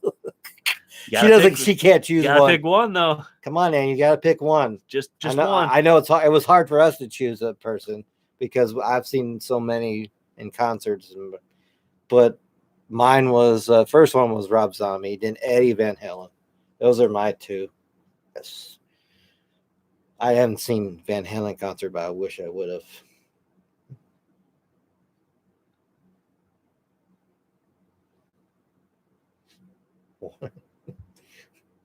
What tongue? What the hell? I have no idea. Yeah, she's throwing up. She's yeah. No, my mom. If you guys are wondering if we ever say Tyler's mom or he ever says Tyler's mom, I ever say mom. Hope Hooper in the chat is my mom. Yeah, that's my real life birth mother. Oh, she made me. Mackenzie's like. Hey. Oh, Ann chose Paul Stanley. All right, okay. All right, Ann. Thank you. There we go. I know it was probably hard. It was hard for us to choose. So somebody. Oh, Mackenzie, what's up? Hey. Hey. Oh, that's fine. You're allowed to take a break from We're just glad you're back here hanging Yes. out. Just to catch you up for the night, what we've been talking a little bit about is everything. what we threw up earlier on the part is we've been talking a lot of the stuff in the news has been talking outside of the typical like COVID stuff and everything. Some UFO stuff has come out. Alien thing. Yeah, so came sighting. what do you feel like? Do you feel like the UFO stuff is bogus? Like a lot of the stuff they've released recently is stuff that's been circulating for a number of years now, like 4 or 5 years. So what do you think about like the alien stuff? Also, too, we've been talking about if recently we just said if you could meet one rock star, who would it be? Because we were talking about rock stars. Okay, so Tanya's like, Eddie was possibly one of the best guitarists, but that guy from Guns N' Roses was also good as well. Yeah, I'm gonna throw this out there. I mean, just say this: if you ever want to see or hear one of the best guitar albums, and I mean, we're just talking about like guitar albums in general, it's Carlos Santana and Mahavishnu John McLaughlin, which John McLaughlin was part of the Mahavishnu Orchestra, which was a collection of musicians from, I believe, the 70s and everything. I think they did stuff in the 70s and 80s, but it's called Love, Devotion, Surrender. So literally, Love, Devotion, Surrender. And I think it's only like 5 or 6 songs, but I think one of them's like 10 or 12 minutes long or whatever. But it's Carlos Santana and Mahavishnu John McLaughlin, and it's one of the best guitar albums you'll ever hear ever. It's like literally just guitar stuff, and it's amazing. Slash is amazing as well. Slash, that's what I was. Of course, Axl was kind of a dick towards the end, but their music was great. Did you oh yeah, I didn't have a chance because someone else threw that doll question up in. Oh, okay. But my question is, because I saved it from Wednesday because we had so many questions. And I remember we changed it. That's from upstairs. That is from upstairs, yeah. Maybe we changed this up a little bit. Yeah, we kind of reworded it so it can sound a little, more. Okay, here's the Chris question of the night. If a person is mean and hateful in their life, what do you think happens with the soul or spirit in the afterlife? There's the question. I can't even say my own name for Christ's sake. No, I'm not Christ. Chris, that's question. See, I can't. I'm fumbling. That is my question for you guys tonight. Mark Knopfler, Dire Straits. Hell yeah. Dire Straits is great stuff. Hey, speaking of what we're into music, we can talk about cursed music or cursed artists. Well, let's talk about blues and like Robert Johnson and a lot of those stories about hellhounds. The Grateful Dead talked about I've heard that from. So like the stories of hellhounds and making deals with the devils, it goes way back. But a lot of it was popularized in blues music and then continued on into certain like rock and certain things like that. The Zeppelin talked about it. Some Grateful Dead had a bunch of references in it and everything. Friend of the Devil is a song by Grateful Dead, and he says flying up from, I think it's like something up from Reno, I was trailed by 20 hounds, and talk about like hellhounds and everything like that, it's so many references. And like Robert Johnson, like one of his songs was about the hellhounds on his trail and everything, and he died as part of the 27 Club. Yes. So, and there's a lot of stuff surrounding this 27 Club with like Cobain, with Amy Winehouse, with Janis Joplin, Jimi Hendrix, so many different people who have been part of it. So it's really, there's a lot of stuff about like those deals with the devil and everything. Tanya says we already did that question. Did we? I don't remember. We have to throw another. We have to wing it. Oh, yeah. I'll think of another question real quick. Okay. Sorry about that. I thought we didn't do that question Wednesday. See how the days kind of blend into each other now. Yeah. No, I got one. All right. Here's one. We'll really mix it up real quick. So, has anybody ever heard of any kind of, and I'm talking about this because Chris was talking about time loss earlier. Any kind of Oh, theory yeah. of like mirror men or any kind of creature where you see it and then you lose a certain period of time, you might like come back to around the same area, but say like it happens a lot with people hiking or people driving where they're going and then all of a sudden and there are other things that can lead to this kind of phenomena, but where they're going and all of a sudden it's like they were driving at midnight and next thing you know it's like 9 o'clock in the morning and they're 20 miles from where the last point they remembered. Oh, yeah, we did this. Sorry about that question, but that's his question of the night. We'll think of more. I thought we didn't do that previous No, it's question, but it's okay. okay. I mean, We have brain farts. You ladies keep us in check. also too, if you ever hear a repetitive question, sometimes we all throw some of the same ones out, but there's new people coming in from time to time, so we try to make sure they get the chance to answer some of those older questions we've asked as well.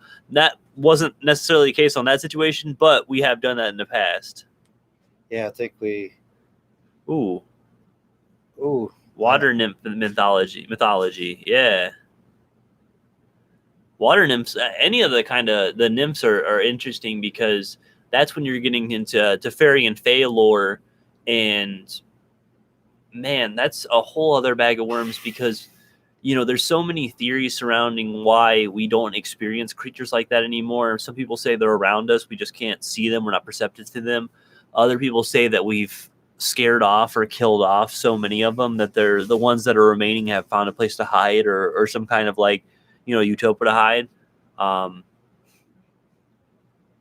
no, you're good. No, no worries. No, bad at all. We I want was you just saying, to. like we that wasn't the case in that situation at all. But we have repeated things in the past, just because we have had new people pop up, and Yeah. some of those questions I feel like are timeless because there's so many new people popping in from time to time, and Yeah. sometimes it's just you Like regulars, which we that really doll enjoy. question. That I know we covered dolls, but that was a great question. that was an awesome question. From ever who that was joining us for a little bit. That was an awesome question. But sometimes we always like to throw something out where. Oh, yeah. I think I've said the same question a couple episodes in a row before. But thank you, Tanya. We always appreciate you popping in, and like you've been answering so many of the questions. I know you're on top of it. Tanya says you should give us homework to find cool stories. Oh man. Well, if you check out the Facebook, we asked some of these things ahead of time. Yes. But I definitely think so. Next episode is going to be Monday. So same time. Yeah. Let's see.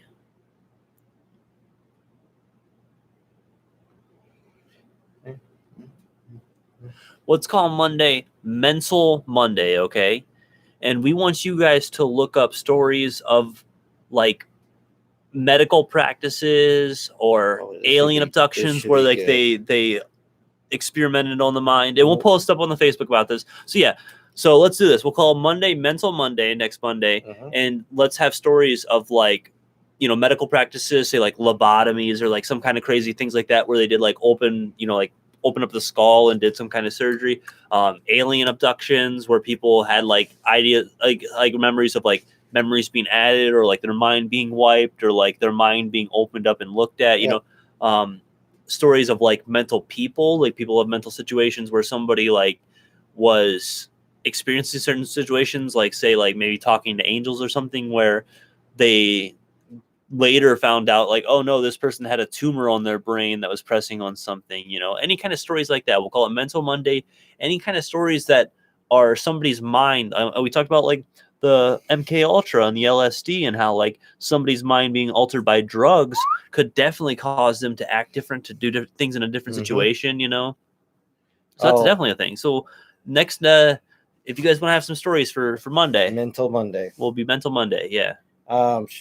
Charlena or your mom, I think the souls would rest unless they have some not so unfinished business. Yes. Charlena, true, the mythology is water nymphs lure men into water to be with them, and the men come out losing years of time and didn't know it. Yep. I mean, I'm sure everyone's seen Pirates of the Caribbean, the latest one, where they're kind of like mermaids, but they lure the men and Well, and, like, then there's the stories of like the succubus and like the Oh succubi and yeah. everything. Like, there's plenty of those creatures that they feed off of the energy, and they can steal years of your life because they feed off you for so long, and you think it's just like maybe like a weekend or something. They say homework. Yay, you guys rock. Hey, we're gonna give you homework. There you go. And we're gonna do our in. Yeah, we're gonna have some stories as well We're in, gonna have in that some exact stories as stuff. well. You guys know I'm gonna have some interesting stories when it comes to I mental already stuff. know a couple. Oh, I think, and it's in Ohio. Over the where it started. Anyway, I was trying to tell so they don't know or cheat.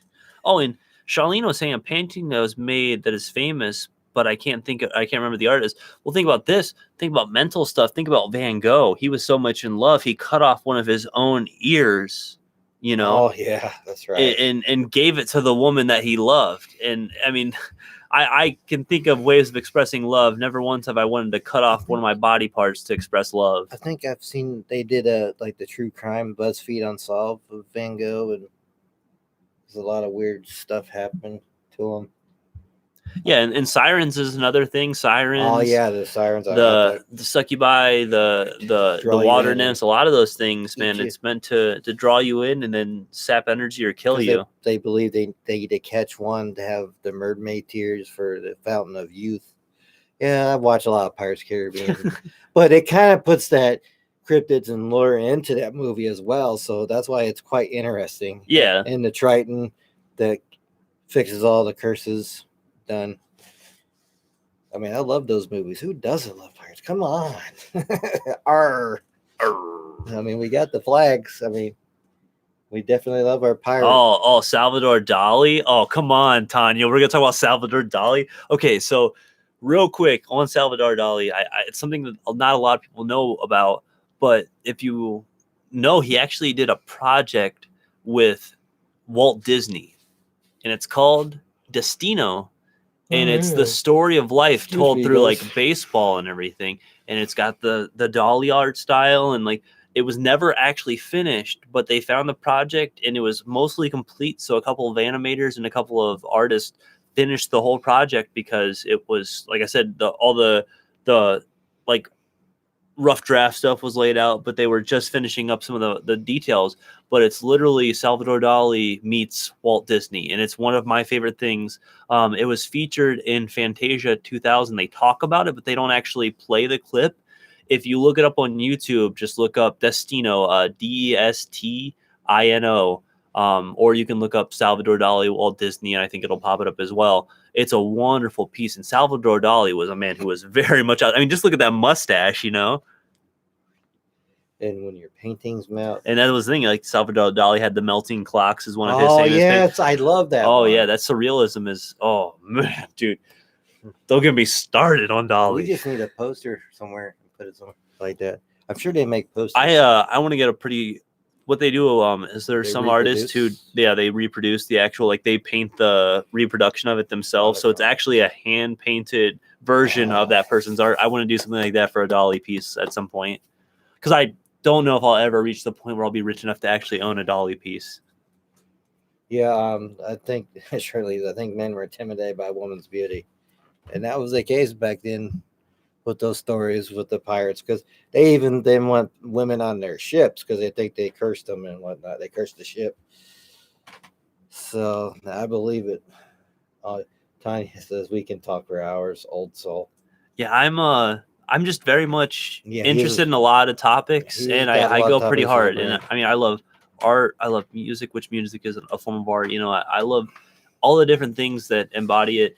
And I mean, I don't only explore the paranormal, I explore the regular world. I'm also really big into like a big thing I'm about to be jumping into here before I go back to work is getting the gardening set up and everything, and doing some of that. So I love a bunch of different stuff, and I just like to keep myself active and keep my mind. I love video games too, though. So like I also like to just sit there and play some Animal Crossing or some Call of Duty. Your daughter controls the TV. Come on. Well, my daughter does control everything.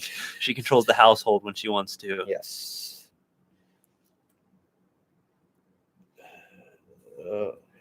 Your mom's agreeing with Tanya. It's like, yeah. Trust me, I live with this guy. You can talk for hours. I enjoy a lot of topics, so Yeah, he it's does. easy to get caught away in conversation, and my mind works really well when somebody is able to engage and make me think of something I haven't thought about in a while. Mhm. Like when you mentioned Dolly there, it just, as soon as I hear that, I'm just like, oh, boom, let's talk other artists real quick and talk about like insane or mental. Pablo Picasso, he was a wonderful artist, wonderful, kind of crazy individual, but he was known for carrying a pistol on him at all times. He always had a pistol on him, a revolver of some sorts or something. But Oh yeah. later on in his life, he never carried money on him. If he needed to like go somewhere, like get groceries or something, he would walk in, and like when he had his stuff and went to the counter, he'd be like, "Oh, here," and he would just draw an original Picasso technically for them, and that would be his payment because his name was worth that much, and just a piece, like they knew that piece of art would be worth so much. Yeah. I wonder where some of those are. Well, I'm sure there'd be an interesting way to find some of those like old, just like him drawing on just like a small piece of paper or like a napkin or something, because Picasso, man, he was a very eccentric man. There's so many artists can hit that point, and it's a good thing in a certain sense because it allows them to really open up their creativity. But sometimes it can lead down a darker road, and then they get caught up in everything, and they just kind of lose everything, and they become a shell of what they once were. It can go both ways. It could happen. Multiple things can happen. Yes. Oh, the Black Dahlia is an amazing story. A story where you have targets being chosen for certain characteristics and everything. My friend Rachel, her like great aunt or something like that, I believe, was the major victim known in the Black Dahlia murder. Like her family line checks back to the name, and she's in that family tree and everything. She was actually related to the person from like one of the main women from the Black Dahlia murder, like one of the main victims. Yeah. Yeah. It takes, and that's like getting into that California stuff again too, where some of those just like strange, weird crimes. California is riddled with some of those intense, really crazy out there crimes. You got so many of those killers and serial killers. Conspiracy with there's been a lot of murderers that have been crossed with, oh, this could have happened, and he moved this way and up here and started all these murders because, hey, it's another state, I can get away with this. And Charlene had a funny thing. Pollock was nuts, walked around New York dressed as a cowboy, never was a cowboy. Here's what I'll say about Pollock, and it's been said before, I'm not the first person who's ever said this. Jackson Pollock was finger painting for adults. That's what Jackson Pollock was. I mean, I love art. I love all the different things about art. I love some of the simple stuff. I love some of the like I would buy a preschool or kindergarten's whole classroom of art for $1,000 a piece before I spent $1 on a Jackson Pollock piece. Nice. I'm sorry, I'm gonna roast Jackson Pollock, but man, like he was definitely a weirdo. I mean, think about like artists in a different sense, like directors. Think about Quentin Tarantino. He's out there. He has a foot fetish. He likes to go out and he's into weird stuff. Think about like Woody Allen. Woody Allen God. like married his own like stepdaughter. God. Like all kinds of crazy things like that. I mean, Rob Zombie's a creative director. Oh, Rob Zombie's awesome, and he's in all kinds of cool stuff. He didn't have really. And authors, I mean, and Tanya was talking about authors. Think about like Hemingway. Hemingway was this like man's man, like had all these books, like was like this well-liked figure, known for all these great things. Then the man like goes off into a cabin and shoots himself. So many. Dr. Seuss. Like if anybody has ever looked into his work, like some of his darker work, and then some of his like Nazi-related work and stuff. Dr. Seuss has some extremely dark art out there, and he was a novelist and wrote some of the greatest like kids books of all time. So many of those people had Shel Silverstein. He wrote books for children and everything like that. Where the road ends, or like different things like that. And he was also he also wrote like stuff for Playboy and did like pornographic images for Playboy and stuff too. It's not. It's kind of since it's on a kids thing. Did you know that Mr. Rogers was a Marine? Yep. And the reason why he wore those long sweaters, he had tattoos. Yep. but he was past that life and he wanted to redeem himself by being there for the children and stuff.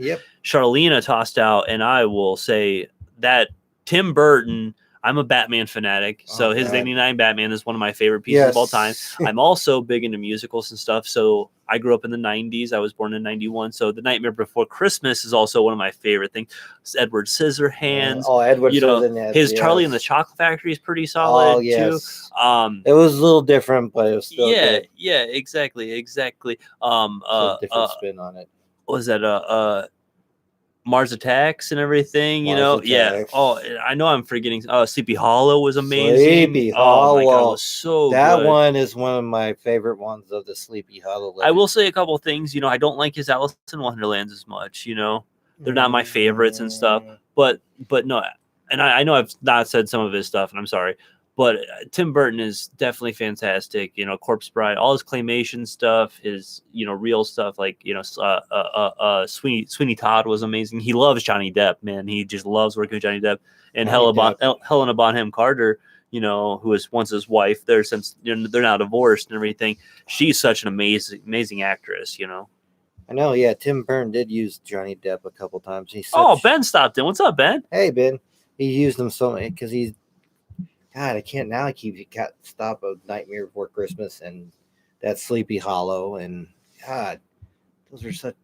Now I gotta go back and watch some of these movies if they're free or somehow we can get. Oh, we can watch them all.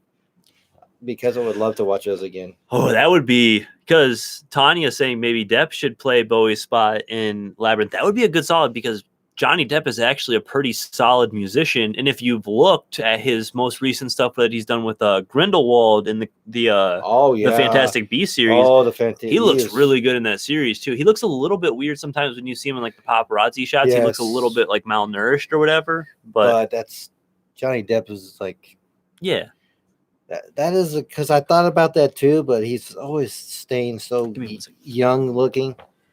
He's feeding on crazy things out there in California. He's probably like sacrificing things to like old deities or something. Just like that person in Louisiana to slaves, but no, we won't go that route.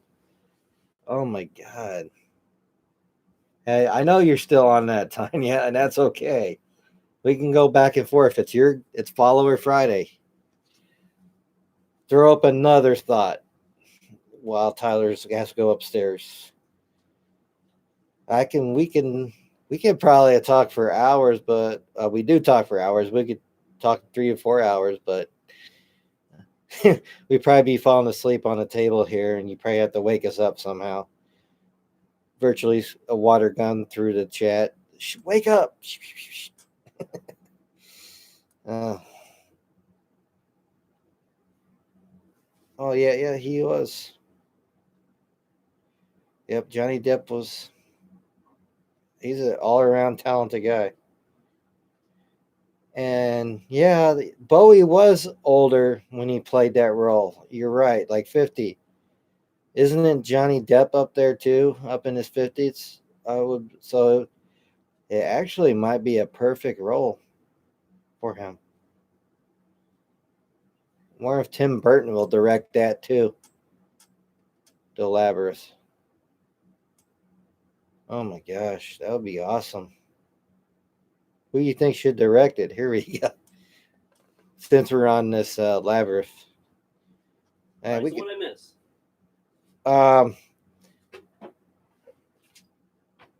We're just talking about and Joe Perry from Aerosmith. Yeah, I remember these. And Tanya says Bowie was old when he played that role. He was and Johnny Depp's up there too. Johnny Depp's, I think he's in his 50s for sure. Because you think about it, he started really acting hard in the 80s and stuff, and he was, a young man then. One of the best Vietnam movies. He was in as a small role, but there was a lot of stars in that one movie. God, I keep forgetting. No, it's not Platoon. Is it Platoon? Oh, I always forget that one popular Vietnam movie that there was Charlie Sheen, Johnny Depp. There was a lot of good actors in that movie, and it was well directed too. Yeah, I'm pretty sure that was Platoon. Platoon, yeah, because Apocalypse Now has Charlie Sheen's brother. Yeah, but Charlie Sheen was part of that. Oh Like, yeah. was watching it while he was filming it. Okay, call Hollywood. we got an actor now for. Oh yeah, it is the. Well, when you guys just have to start getting the screenplay written so you can start pitching that. I know we have to rewatch it. Maybe get throw some ideas. It's like maybe should we do a prequel? But prequel wouldn't make it. Well, I don't think a prequel would work. Just do a shot-for-shot remake. A remake. They've been doing a lot of remakes. I don't know. The only thing that sucks about that is Jim Henson has passed. I know that the Henson works are different, but and they're still carrying on, and there's plenty of that stuff that Jim Henson's spirit, carries on. But it just it's weird seeing some of those kind of projects go on without him being around, Well, you got to think about I threw this out here too. Maybe it's different with the Muppets and Sesame Street, That's totally different. Yeah. Maybe Tim Burton could direct something like that. Something similar, for sure. Something similar, but of this modern age, but still kind of make it still kind of classic, but more modern with the modern way of movie making. And Martin Sheen, Batoon, yeah. Yeah, it had Emilio Estevez, which is the brother, yeah. There's so many actors, well-known actors in that movie. Yeah, people don't realize Emilio Estevez and Charlie Sheen are brothers. I know, they don't realize that. They played in a lot of movies together, actually. It's like people don't realize that Nicolas Cage is part of the Coppola family. Yeah, Coppola. Yeah, the Coppola. Mm-hmm. Francis Ford Coppola, and that whole lineage of family and everything. He's just Nicolas Cage has that one face in every role he plays. Nicolas Cage just has that thing he does in about all his roles. You know? He gives that. It's like, all right, I'm going to come in. You're going to get Nick Cage. That's what you get. That's what you get. Even in Gone in 60 Have you ever seen the video? It popped up rather recently of Nicolas Cage singing karaoke out. But it's just Google Nicolas Cage sings Purple Rain. It's pretty epic. Oh, Tanya brings something out. They found Hoggle puppet and restored him. It was scary.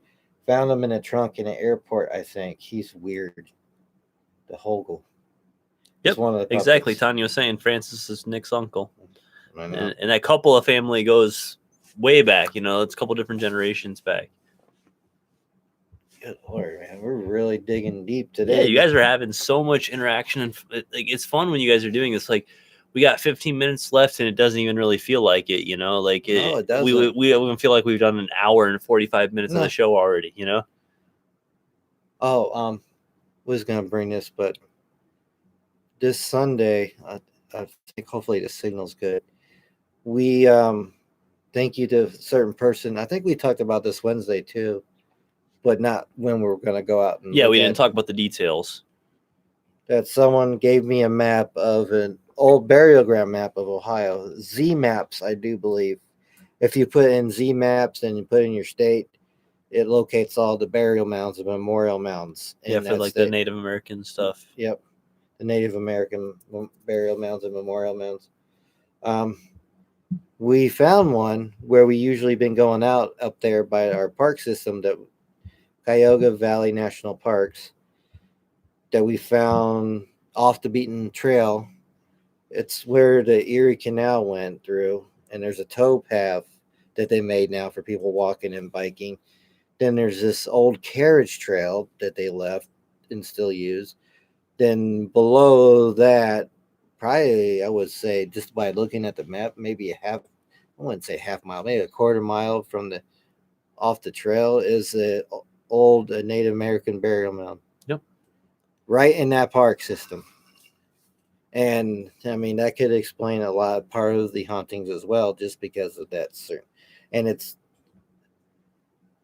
but someone else said, because there's the Cuyahoga Scenic Railroad, and that guy that I guess they do tours, and every time they pass something on that railroad, they explain something. But this guy told me that they always say something about that burial mound every time they pass by that certain area that's further up. I mean, we walked past that trail before when we did one of our hikes. Yeah. On the towpath when we were trying to find a route. but it was rained out, so we just kept walking the That was towpath. one of the worst rained out times we had. Yeah. We had our ponchos. Yeah, we had our ponchos. Looked like a bunch of guys in a bunch of rubber suits, but hey, it was fun. we didn't mind. But we got to the part, it's like, oh, there's an old carriage house. Should we take it? Nah, it's raining. It might be too muddy. But Yeah. I know exactly, going back in my memory, where that could be. Then we just parked there by the Red Locks and walked down that part trail. And we're going to probably most likely go live from there if we can, if it doesn't give us I think so. If the signal's good. Yeah. Yeah. If there's not some strange interference, we'll get some readings out there as well. But that's what we're planning on doing Sunday. Is discovered this. So yeah, we're going to be doing a burial mound investigation Sunday. Our first one. And we'll be going live with some stuff, and we'll also be doing some evidence off the live, just because it's harder to focus sometimes when you're doing the live. Yes. And we want to make sure we have some quiet time with our evidence and everything, and our investigation, because we're very particular about our investigation. You know, we're not the most seasoned veterans out there, but we have definitely learned a lot, and we put our skills to the test. Sorry. Tanya gave us a dancing kitty doing a dance. Hell yeah. Oh, God. You guys are awesome. So we just want to talk about that a little bit. Yeah, we want to make sure you guys are aware of the investigations coming up. I know it's a little stagnant on some of the stuff right now. Chris has luckily been going out and getting some stuff and everything. I'm tired. My back hurts. I did a lot of hiking today just to meditate, though, out there. Yeah. Because it's a great place to go out there. And I found my way back to the old railroad bridge again and just sat on a log and listened to the water and just sit there. And a lot of cute little different colored birds show up. I mean, it was there's still energy there, but I think it was more at peaceful energy, not so much negative or sadness at this point of time. Then all of a sudden, because it was kind of an all cloudy day, before I was leaving, that was my last stop, and all of a sudden the sun started to come out. Yeah. So that was a good sign. That's always a good sign. Here I am, and I got a great picture on it. And I think I will share it as well. And Charlena was saying what time. I imagine we're probably getting what do you know the drive length? It only takes us 25 minutes to get there. So I would say we'll probably be going live around 2 o'clock. 1:30, 2 o'clock. Yes, if we leave around noon 12:30. Yeah, 12:30. So 1 o'clock. Let's say 1 o'clock. Let's say between 1 and 1:30. Yep. We'll make it more stretched out just in case. Between 1 and 2. 1 and 2. Okay. Because we don't know how. Just keep on checking. Start checking the Facebook. We won't go live before 1. We'll make sure we want to go live before 1. But between 1 and 2, we will be going live from location for sure. If you're from it's an Eastern Standard Time. There we go. Just for people that don't. But if you see us live, check us out. Yeah, Shirley. Yeah, water. It was calming for me, and it's amazing how I sat down on that log, and everything started to get clearer out. Hardly no clouds. Just it seemed like in the area opened up more, and all these different kind of birds. I mean, not the usual ones that haunt me sometimes, like the geese and the turkey and the robins now. Oh, the robins now, but these little different colored birds started showing up. It was pretty cool, pretty relaxing, and that's the moment I was like, "Yep, I am recharged, ready to go back at it," and I needed that. So. My back hurts. I don't care. It was worth it. I'm old.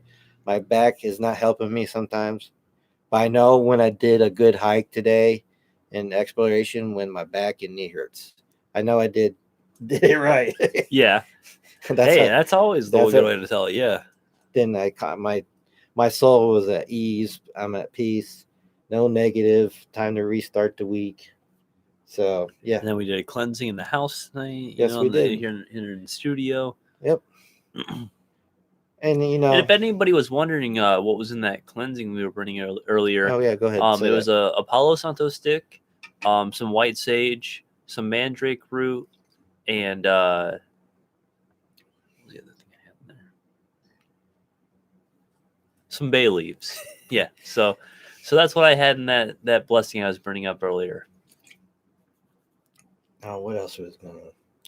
Oh, I was gonna talk my little laps, weird laps that he drive. I told you about this. Yeah, I mentioned it while we were talking about the time lost with like the Mirror and stuff. Yeah, we did have that question tried out. We really didn't get in deep into that. I'm gonna, since you did throw out that question earlier, uh, I was like driving back our usual route between our house and the national parks. I have a great, nice, relaxing kind of way. It weaves and goes through up and down hills and curves and whatnot. It was pretty fun, pretty interesting. On the way back, it was a straight road that I recognize all the time. Then for about a minute or two, I was like, "Where am I? Where am I? Where am I? Where am I?" And after a minute or two, I shook I was like, "Oh, okay, I'm right here." It's like that moment. I'm like, it was Well, something else with taking it. driving us and walking and like especially with like hiking and trails and stuff, they that's something that can happen. And I think I've talked about it before. Remember when I went and I drove down to see Joe Rogan in Columbus on a Yes. Friday Yep. night? So I literally worked. Okay, I had to go into work at I had to be there at 6 o'clock in the morning. I live about a half an hour away from work, so I had to wake up around like a little bit before 5. Oh, sorry, I had a burp. Oh, It was a good supper. I had a. Oh, it was a very good supper. Yeah, Always a good supper. yeah. Oh man. But I woke up around 5 o'clock. Had to be work at 6. Then I got out of work at about 4 o'clock. Came home, got showered and cleaned up, dressed. Was on the road. Got down to Columbus. I think I was in Columbus a little bit before 7 o'clock. The show I think started around like 8:30, 9 o'clock. Watched a like 2 hour plus show. Tried to hang out afterwards to try to meet Joe Rogan. Mm-hmm. Then drove home afterwards. And on the drive home, I mean, we're talking, it's past midnight. I'm like, it's like 1, 2 o'clock in the morning. I'm on the road still. I've been up almost 24 hours now. There were a couple of points where I lost like 20 minutes of time because I don't want to say I dozed off. I think I just like kind of zoned out so much that I was kind of just in a trance driving, like my natural like senses were kind of taking over. But it was scary, and like I'll never try to do something like that again because that was whew, man, I could have definitely fucked up that night and just fallen asleep at the wheel. Yeah, and I just and Tanya says, "Shut up, I'm older than you." Tanya's like, "Mandrake root used my Cherokee a lot. That you breathe in." I talking about what you breathe in. Yeah, that's what I breathed in earlier. It's I was sparking it up and I was right over top of it, and that's Tom, what made me cough like a crazy person Tanya says you earlier. took a hit. I took a hit of cleansing. I was taking those cleansing hits. And Mackenzie says, talk about both of us. You disassociate, and it's like you're not present in your body. It wasn't. Yeah, It felt like it wasn't me because I was like, I'm like freaking out because for that moment, I was like, where am I? Where am I? Yeah. I don't recognize where I'm at. All of a sudden, I snap out of it and Well, the scary part. on. Yeah. Well, and the scary part for me was I was driving and like there'd be like a car like next to me or whatever. Oh yeah, I love this story. Yeah. So like how I realized I was time skipping, and I checked how I would check, because I would check like I was listening to podcasts and stuff, and then I eventually switched over to like loud music, like loud rap or loud metal or something to try to like keep me awake.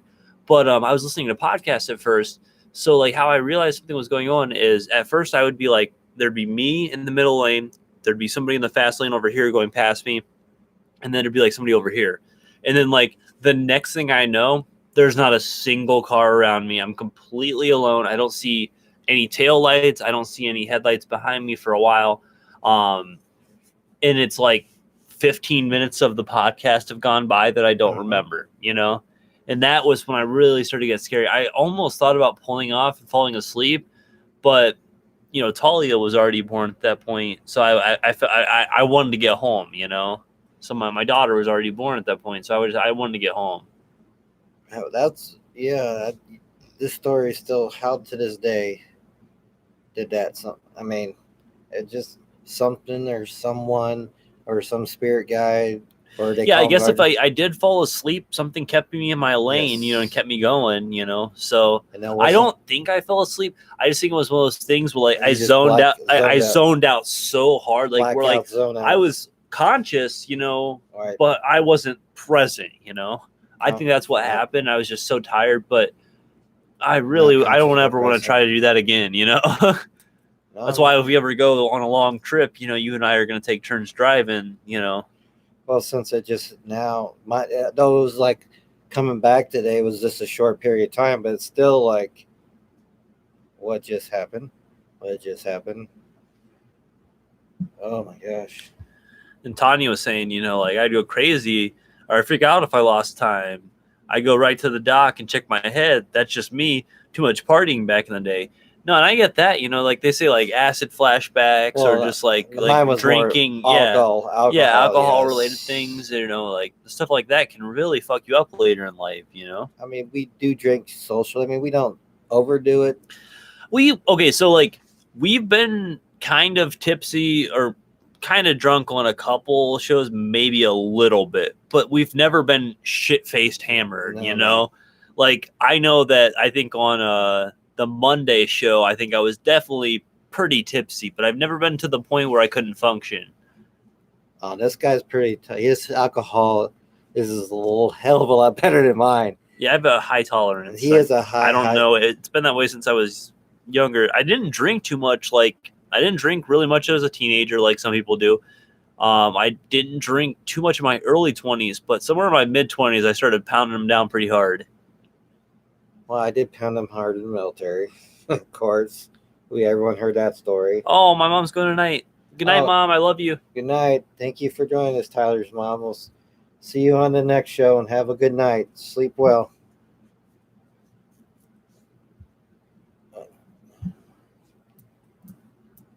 Oh.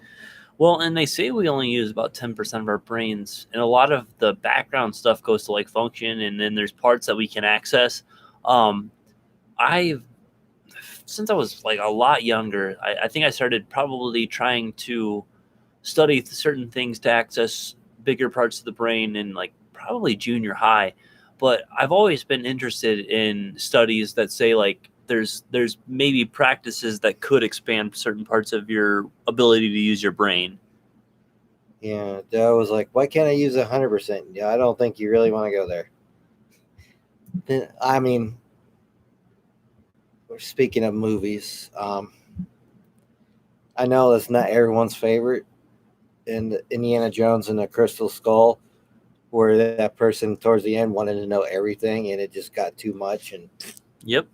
So you don't want to use 100% of your brain because. When I've talked about one of my favorite horror movies is called Martyrs, and what they do is they like put these people through extreme torture and like test them to like their full limits, and eventually like what they're trying to do is separate the spirit from the human body to send it to heaven to get to come back down to the still living body and tell them the answers of the universe. And then the person, once they found it out, like shot themselves because they couldn't handle the answers of the universe. That's interesting. Yeah, it's an intense movie, but it's really good. It's one of those theories that came and come back down.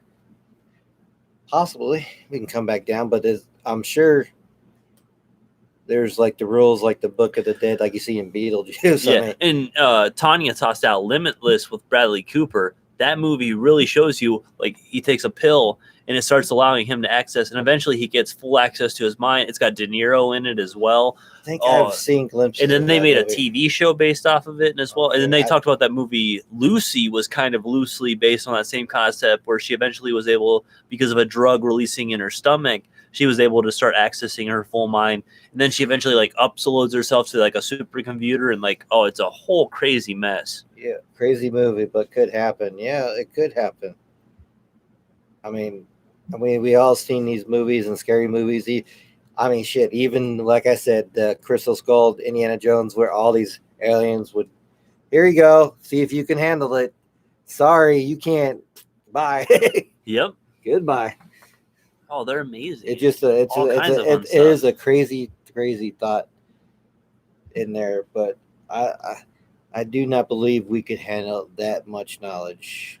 Well, a certain level of knowledge would either make you want to kill yourself or want to like You really probably don't want to know rule the everything. world or like not want to talk to anybody ever again, you know? Pinky in the brain.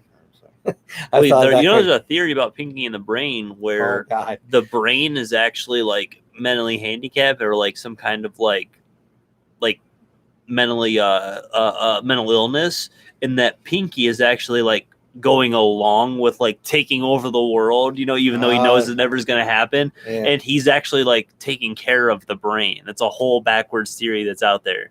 Interesting. Yeah, there's all kinds of interesting theories about all those kind of cartoons and movies and TV shows that we I grew used up to on. watch all this stuff. Yeah.